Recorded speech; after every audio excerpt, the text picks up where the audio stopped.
अस्सलाम वालेकुम व्यूअर्स। आप सब लोगों को बहुत बहुत वेलकम हमारे इस चैनल सिंप्लीफाइड प्रोग्रामिंग में। तो आज का जो हमारा टॉपिक है वो है स्विच स्टेटमेंट से रिलेटेड। ये स्टेटमेंट भी हमारे डिसीजन मेकिंग में आती है। तो वीडियो स्टार्ट करने से पहले मेरी आप सबसे गुजारिश है कि चैनल को लाइक एंड सब्सक्राइब लाजमी करें और बेल आइकन भी लाजमी प्रेस करें ताकि आपको हमारी लेटेस्ट वीडियो की अपडेट्स मिल सके। और चैनल को सब्सक्राइब करना ना भूलें। तो हम स्टार्ट करते हैं अपनी आज की वीडियो, अपना आज का लेक्चर।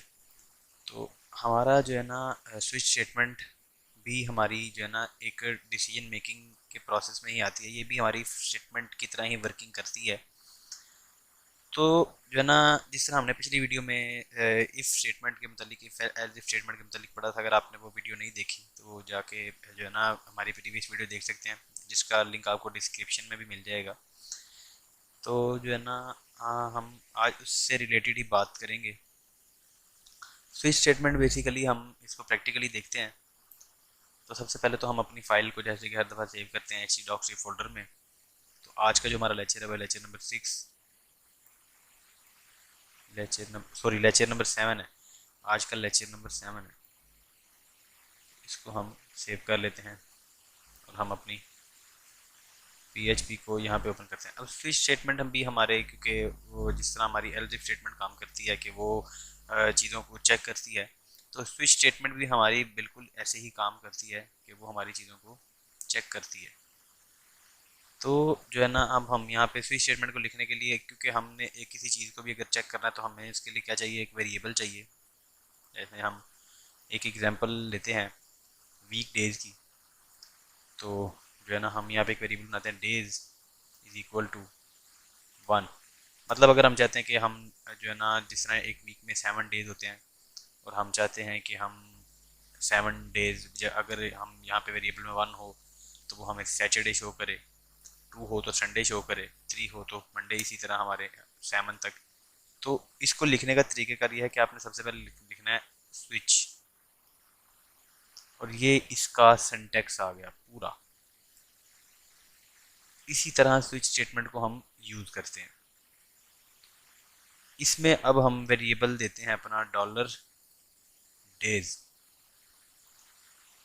ये जो केस है यहाँ पे हम वैल्यू देते हैं कि केस अगर 1 हो तो क्या उसको हमें जो है ना वो क्या स्टेटमेंट प्रिंट करे। तो केस अगर 1 हो तो वो क्या स्टेटमेंट प्रिंट करे, और ये है default.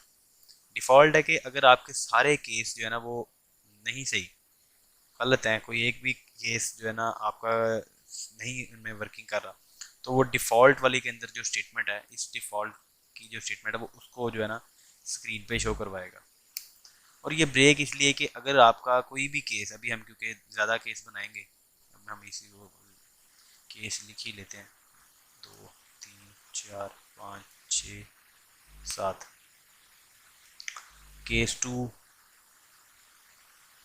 Case 3, case 4, case 5, case 6, case 7। अब यहाँ पे हमें दिखाया मंडे,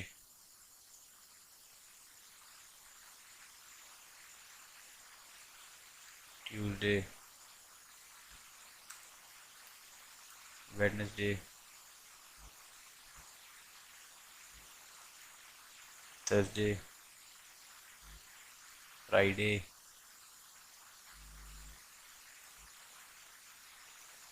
सैटरडे, संडे। तो हम चाहते हैं कि जैसे ही वेरिएबल 1 हो तो वो हमें मंडे दिखाए, 2 हो तो ट्यूसडे दिखाए। अब इस ब्रेक का क्या मकसद है, ये लाइन ब्रेक के लिए यूज होता है। ये जो ब्रेक है, मतलब अगर आपका कोई भी केस, मतलब अगर आपका अगर आपका ब्राउज़र केसेस को चेक कर रहा है और आपका एक केस उसको सही मिल जाता है, तो वो वहीं पे प्रोग्राम को ब्रेक करके, प्रोग्राम को टर्मिनेट करके हमें स्क्रीन पे आउटपुट दिखा देगा। और ये डिफ़ॉल्ट वाला, जैसा मैंने आपको भी बताया कि अगर हमारा इनमें से कोई भी केस जो है ना सही नहीं होता तो वो डिफ़ॉल्ट वाली स्टेटमेंट को चलाएगा। यहाँ पे जैसे अभी हम लिख देते हैं कि एंटर वैलिड वैल्यू।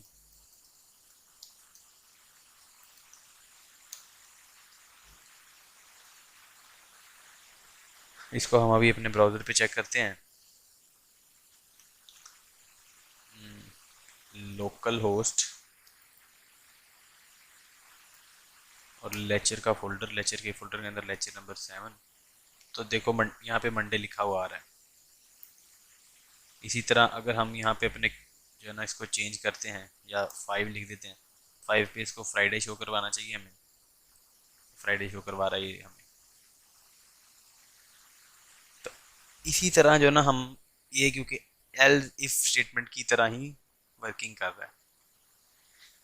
तो अभी जो है ना इसमें अगर हम चाहते हैं कि हमें अगर हमारा कोई केस, जिस तरह अभी मैं आपको एग्जांपल दिखा देता हूँ कि अगर हमारा कोई केस फॉर एग्जांपल नहीं सही तो वो हमें डिफ़ॉल्ट वाली स्टेटमेंट दिखाएगा, एंटर वैलिड वैल्यू। तो अगर हमारा जो है ना ये चाहते हैं कि अगर हम एक से ज़्यादा मतलब अगर हमारा एक केस जो है ना फर्ज करें कि हमारा केस 1 ही अगर सही हो गया और स्क्रीन पे वो मंडे शो करवा रहा है, तो हम चाहते हैं कि वो एक से ज़्यादा स्टेटमेंट्स प्रिंट करवाए। तो हम इसी के अंदर इसी हदूद के अंदर रहते हुए इसको 2 स्टेटमेंट्स बना लेंगे। मंडे एग्जाम्पल, एग्जाम्पल के लिए लिख रहा हूँ मैं। इसको अब रिफ़्रेश करते हैं, यहाँ पे हम वैल्यू चेंज करते हैं अपने वेरिएबल में और मंडे एग्जाम्पल आ गया। अब हम क्योंकि दोनों 2 लाइनों में शो करवाना चाहते हैं तो हम जिस तरह पिछली वीडियो में एक ब्रेक का टैग लगाते हैं वो लगा रहे हैं। तो यहाँ पे इसने हमें एग्जाम्पल ये दिखा दिया। इसी तरह हम जो है ना कर सकते हैं कि अगर हम 2 3 4 मल्टीपल अगर हमने शो करवानी है वैल्यू तो हम वो भी शो करवा सकते हैं। तो ये थी हमारी स्विच स्टेटमेंट की बेसिक्स। यहाँ तक अगर आपको कुछ ना समझ आई हो या बल्कि वीडियो में अगर आपको कहीं भी कुछ ना समझ आई हो तो आप मुझसे कमेंट सेक्शन में पूछ सकते हैं। तो अगर आप चाहते हैं कि कोई आप कंडीशन यूज़ करें, जैसे अभी तो ये केस 1 चेक कर रहा है ना, तो अगर आप स्विच स्टेटमेंट में कोई कंडीशन चेक करना चाहें कंपैरिजन ऑपरेटर्स के थ्रू, कि अगर आप कंपैरिजन ऑपरेटर्स लगाएं यहाँ पे, तो उसके लिए आपको करना होगा कि उसके लिए आपको सबसे पहले यहाँ पे लगानी होंगी 2 ये ब्रैकेट्स। इन ब्रैकेट्स में आपको वेरिएबल देना पड़ेगा डे, DAY, डेज। और यहाँ पे आप अपने उनको यूज़ कर सकते हैं कंपैरिजन ऑपरेटर्स को। इसी तरह आप नीचे भी केस 2 केस 3 में dollar days is less than equal to 2। अब ये लेस देन और इक्वल दोनों चेक करेगा। ये हमने पिछली जो है ना वीडियो में इनको डिटेल में डिस्कस किया है, तो आप प्रीवियस वीडियो हमारी जाके चेक कर सकते हैं। इफ हेल्थ वाली इसको हम अभी चेक करते हैं कि रिफ्रेश करेंगे तो कोई फ़र्क नहीं पड़ा। यहाँ पे अगर हम 2 कर देते हैं तो ट्यूसडे आए। अब वो क्या कर रहा है कि वो इन कंपैरिजन ऑपरेटर्स को चेक कर रहा है कि जो वेरिएबल डेज है उसके अंदर कौन सी वैल्यू पड़ी है, लेस देन और इक्वल टू 2 पड़ी हुई है वैल्यू, तो वो हमें वो वाली जो है ना स्टेटमेंट हमें इको करवा रहा है। तो इसी तरह अगर हम यहाँ पे कोई और वैल्यू दिखा दें तो वो हमें एंटर वैल्यूड वैल्यू कह देगा। तो इसी तरह हम अपनी स्विच स्टेटमेंट को यूज़ करते हैं। स्विच स्टेटमेंट की जगह अगर आप यहाँ पे डेज लिखा है, अगर आप चाहते हैं कि कोई भी वेरिएबल हो, कोई भी वैल्यू वो इसको स्विच स्टेटमेंट में आने दे, तो यहाँ पे आप ट्रू यूज़ कर सकते हैं। रिफ्रेश करें, वार्निंग लाइन नंबर 3 में एरर दे रहा है वो हमें। बल्कि हाँ, यहाँ पे आपको क्योंकि आपने स्विच स्टेटमेंट में कोई कंडीशन चेक करनी है तो आपको यहाँ पे वेरिएबल का नेम ही देना पड़ेगा कि कौन से वेरिएबल को वो नीचे लेके चेक करे।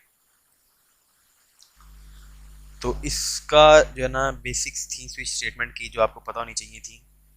तो इसके लिए मैंने जो है ना 2 एग्जांपल्स भी दिए हैं आपको, एक कंपैरिजन ऑपरेटर्स के साथ, एक कंपैरिजन ऑपरेटर्स के बगैर। तो अगर आपको हमारी वीडियो पसंद आई हो तो लाइक लाजमी कीजिएगा, चैनल को सब्सक्राइब लाजमी कीजिएगा। और अगर आपको कुछ ना समझ आया हो या अगर आपको कोई भी क्वेश्चन हो, कोई भी क्यूरी हो, तो आप कमेंट सेक्शन में मुझसे पूछ सकते हैं। तो इंशाल्लाह जो है ना आपकी क्यूरी सारी सॉल्व की जाएंगी।